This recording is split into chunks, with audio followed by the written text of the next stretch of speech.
Ya, kali ini kita akan membahas tentang cerebral palsy ya, SIP, atau biasa disingkat dengan CP.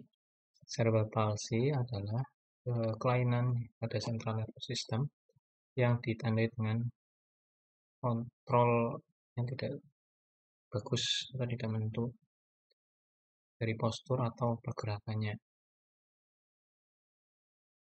bukan dari degeneratif ya, bukan dari degenerative disease atau yang progressive disease.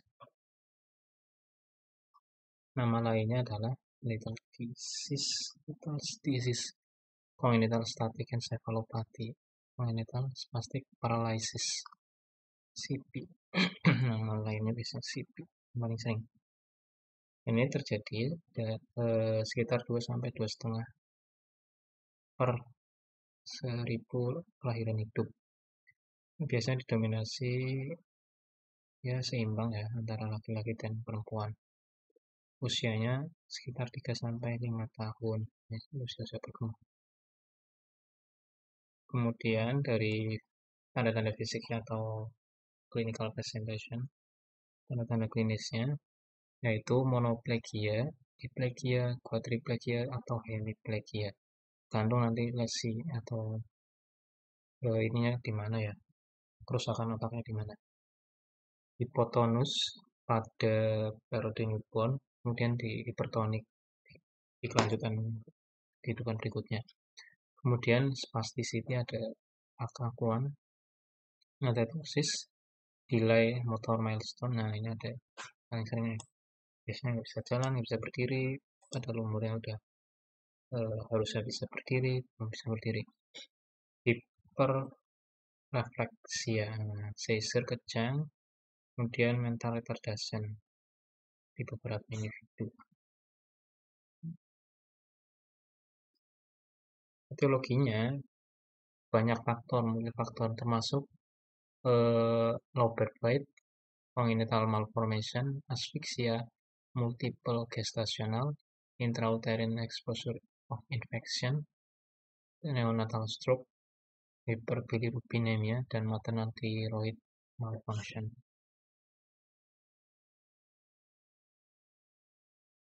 Untuk diagnosisnya pasti adanya terdefisit atau motoriknya, gangguan motorik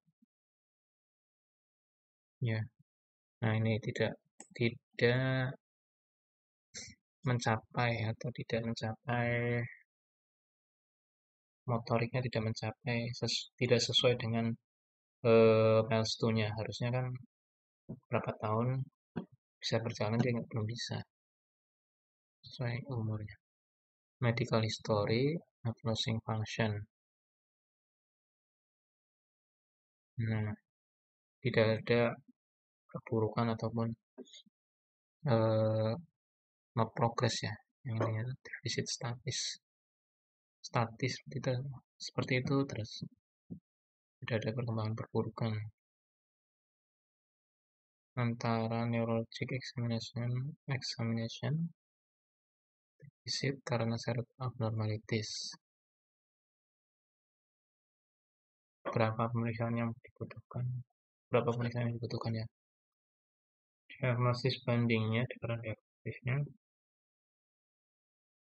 seperti menyebab neonatal hypotony, termasuk muscular dystrophy, spinal muscular atrophy, Down syndrome, dan spinal cord injury. Penyebab progressive spasticity dalam ya di anak-anak termasuk metabolic disease involved white matter, leukodystrophy. Nah, kalau ini ada progresif ya, kalau CP itu enggak sip. Kemudian apa yang perlu dilacak atau dilakukan untuk mendiagnosis ini? Laboratorium workup is full assessment recurrence risk. Laboratorium tes yang perlu dilakukan, metabolic and genetic test be considered on follow up. banyak penyebabnya ya. Etiologi, neuroimaging, kemudian jika ada evidence deterioration or episode of metabolic decompensation, family history-nya, childhood neurological disorder, terus ke perkembangan malformation on neuroimaging-nya. Di EEG juga perlu untuk mengetahui obtain when a child with CP dengan kejang, ada kelainan kejang perlu EEG. Kemudian anak dengan CP harus di screening ophthalmologik dan hearing impairment-nya, penglihatan dan pendengarannya. Nah, ya, ada keterlambatan speech, ada gangguan speech dan language-nya atau enggak. Nutrisi, tumbuh kembang, kemudian fungsi menelan harus dimonitor. Nah, neuroimaging ini direkomendasikan jika etiologi has not been established previously. MRI when available jika ada CT scan juga bisa. Untuk treatmentnya non pharmacological therapy, physical therapy, occupational therapy, dan speech therapy. Orthotic and casting are used increase musculotendinous length. Nah, ini orthotic dan casting juga bisa dilakukan ya. Akut general. Nah, ini untuk treatment yang akut general, jika ada kejang ya ditangani sesuai kejang. Dan kroniknya, treatment of seizure,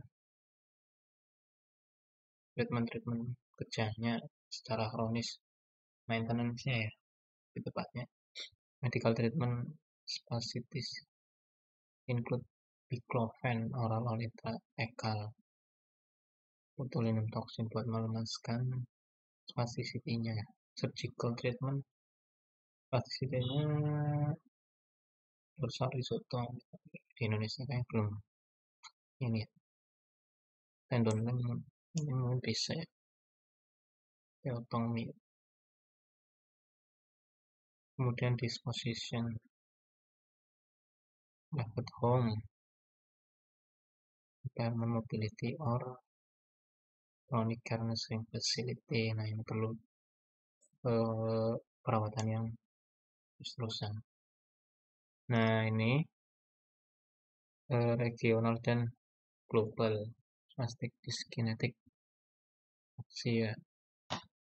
Nah, kalau letak kerusakannya di sini maka di hemiplegia. Kalau kerusakannya dua-dua ini bisa diplegia. Yang ini masih berfungsi sedikit. Kemudian kalau luas itu bisa quadriplegia. Kalau di ini ada dyskinetic biasanya di ini bukan di luar ekstrapiramidal. Nah, taksia, gangguan keseimbangan itu biasanya di cerebellum. Ya, mungkin itu saja dari saya. Terima kasih.